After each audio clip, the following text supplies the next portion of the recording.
एक छोटे से गांव में एक अमीर किसान रहता था। उसके 3 बेटे थे और जब वे बड़े हुए तो किसान ने उनकी शादी कर दी। तीनों बहुएं अलग अलग स्वभाव की थीं।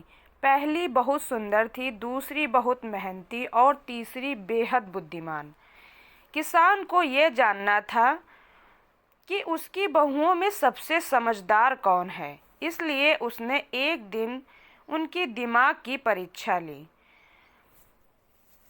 अगले दिन उसने तीनों बहुओं को बुलाया और हर एक को एक एक मुट्ठी गेहूं के दाने दिए। उसने कहा, मैं 1 साल बाद वापस आऊंगा, तब मुझे यही गेहूं के दाने लौटा देना। पहली बहू ने सोचा, इतने से दाने का क्या करना, उसने उन्हें फेंक दिया।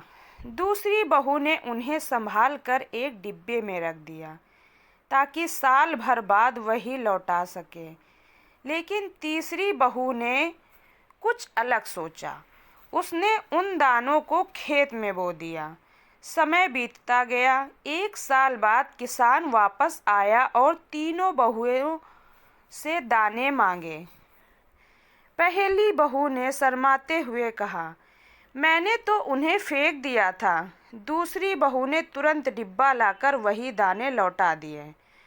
जब तीसरी बहू की बारी आई तो उसने मुस्कुराते हुए कहा, पिताजी, कृपया मेरे साथ खेत में चलिए।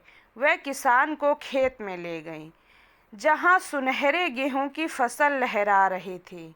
बहू बोली, मैंने आपके दिए दानों को बो दिया था। अब ये दाने कई गुना बढ़ गए हैं। आप जितना चाहें ले सकते हैं।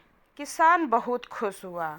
उसने कहा, तुमने ना सिर्फ दानों को संभाला बल्कि अपनी बुद्धिमानी से उन्हें बढ़ाया भी। यही असली समझदारी है।